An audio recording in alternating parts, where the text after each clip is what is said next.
going on, everyone? Welcome back to another video. If you don't know who I am, that means you're new. I'm Mark. Let's go with y'all. Go check out my other videos. Check them out. But first, stay on this one. This is a pretty important video. So, you guys read the title. You guys saw the thumbnail. This is 3 qualities all defensive firearms should have.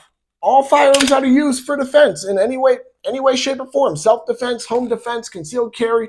These are 3 qualities I believe they should all have. Now, let's get into it. So, first off, I'm going to point this out. Number 2 and number 3 do both kind of go hand in hand. However, they are a tiny bit different. We'll get into that in a little bit. So, for starters, one is capacity.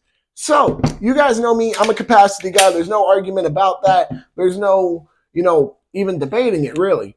However, capacity, or at least having a good capacity in this case, is more so based off the caliber that you're using. Now, here's an example. We'll take 9mm, right? A good capacity for 9mm, bare minimum, honestly, for any concealed carry caliber is like 10 or more, in my opinion.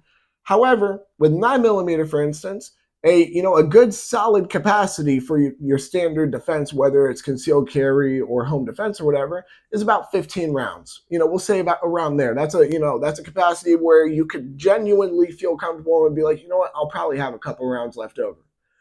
So 15, that's a pretty solid capacity, right? Decent low capacity right there. Nothing too crazy.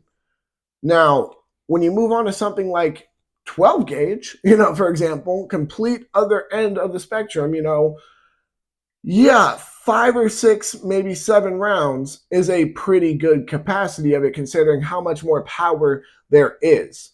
So it is kind of a trade-off. You do have to, think about hand in hand whether or not it is a good capacity based off the caliber that it is. Some round, and that also varies based off what kind of gun you were getting, of course. Now, some people, you might just be looking for your standard handgun, 9mm, good capacity, something like that. You know what I mean? A great capacity is what you would want for your defensive firearm. So you don't have to worry about reloads unless it's a situation of a malfunction. That's the truth of the matter here. You don't want to have to sit there and reload. If you have to, it's a good idea to have a spare mag. I mean, shit, I even have a spare mag on me and I'm sitting in my own house. See what I mean? On top of that, I got a Glock 23 right here with 22 rounds. Like, what do you mean? So my whole point is that if you have a good capacity, you run a much better chance of stopping the threat. Even if you only stop it in 1 or 2 rounds, you at least still have the other rounds in case you're mistaken and the threat isn't stopped. That's just the truth of the matter here. Now, excuse me. That's number 1 right there. Now, as I said before, a good capacity, it is kind of subjective. I can English. It is kind of subjective based off what round you're using, what caliber. That is very much so true. However, a good capacity still is necessary for all defensive firearms. For all firearms that are being used for any form of self-defense, you do want a good capacity. You don't want to only have 1 or 2 rounds and then sit there, have to reload, or end up playing yourself, because that is extra time, when time is the most important thing when it comes to defending yourself. Now, moving on to number 2, and this, as I said, it kind of goes hand in hand with number 3, but number 2 is durability. We'll take this Glock 23, for example. Honestly, this probably isn't the best example of durability on there anyways, a little O-light. But regardless, right? Okay, light. But regardless, not my point. My point is simply that Glock 23 Gen 3, it is extremely durable. I can throw this thing in the water. I can run it through mud. I've dropped this thing countless times on concrete, tile, wherever. Dirt's been all in it. Hair's been all in it from my dog. There's been times where I haven't cleaned it for months on end. You see what I mean? All the parts are very, they're not brittle. They're not very easy to break. It's not, they're not parts that are just going to wear down as quickly as possible. It is a very durable gun that will last me a good long while. The chances of me outshooting this gun is very slim, but it is still a possibility, especially knowing me. My whole point, though, is that until I outshoot this gun, which will be thousands and thousands of rounds from now, even tens of thousands in all reality,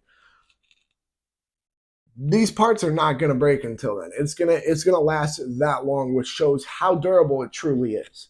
I, I've seen reviews on guns where literally they like, for example, we'll take Reno May when he just did the Bear Creek Arsenal 7.62 by 39 upper.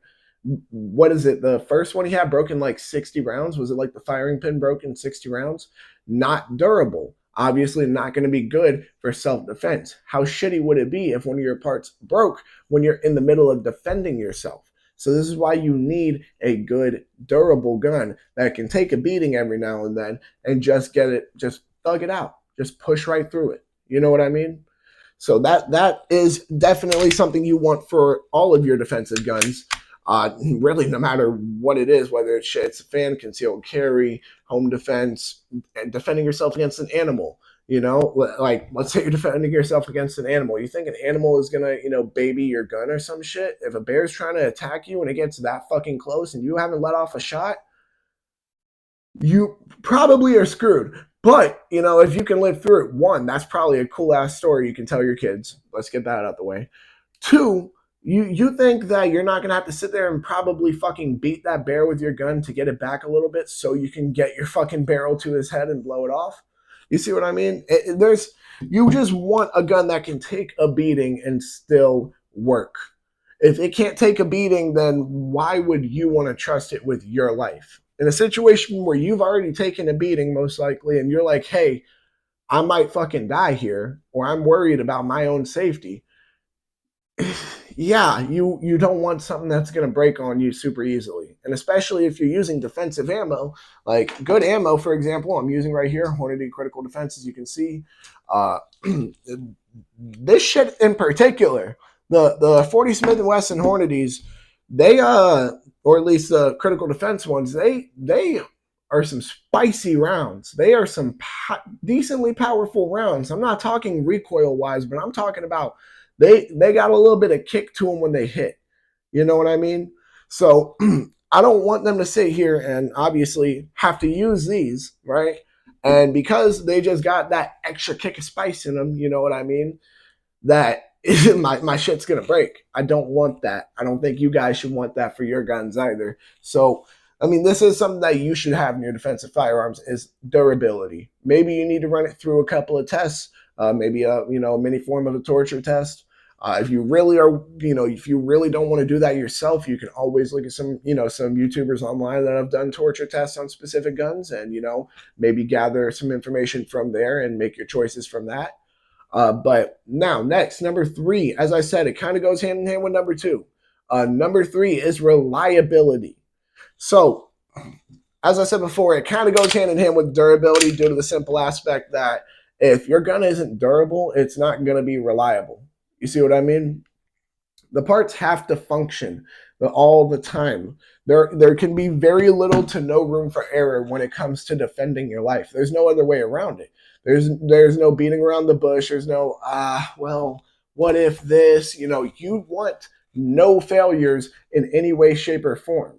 Even if it's something as small as the slide not locking back on the last round, you don't want any form of malfunctions or any form of failures in your firearm when it comes to defending your life. You want the reliability. You want a good track record of reliability too. A lot of people think, okay, well, I've seen, a review on it. It seemed pretty good in the review. Here's the truth of the matter is that gun companies, they like to learn the names of famous gun tubers. Why do they do that? So that way they can make sure they're not sending lemons out to these gun tubers who are going to do reviews on their products. That doesn't guarantee that you're going to get a good one. There's a pretty good possibility that you'll get a lemon at that point. You want a gun that has a reliable track record and is not only reliable through a gun tuber. That's just the truth of the matter here. Even if that gun tuber is me. Look, guys, I'll be honest. I would love to give every little bit of info about each gun I do a review on as possible. I am not the most knowledgeable when it comes to firearms. However, what I can tell you is that what I say when it comes to these reviews is the cold, hard truth, whether people like it or not.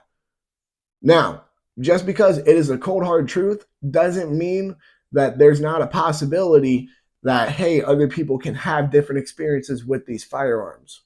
You know, there is such a thing as poor quality control with companies. There is such a thing as just specific part failures that can be random. You know, it is a possibility. So you want to find a gun that has the track record of reliability itself beyond just doing a couple of research on reviews. Look, if you find a good track record, you want to then go on to find some reviews about it, then yeah, that's a whole separate situation. But even if it's just from me, even if it's me and I'm the only gun tuber you're listening to when it comes to advice on what guns to buy from the store or whatever, don't take my advice alone. Do your own research. You want a gun that has a track record of reliability. And as I said, it kind of goes hand in hand with durability because you need durable, good parts in order for the gun to be reliable. You see what I mean? Now, with that being said, I think that's pretty obvious. Three very important things that all defensive guns should have. I mean, if there's anything I missed, I'm sure there's a couple things I missed. For example, one I can think of off the top of my head is probably, a little light rail.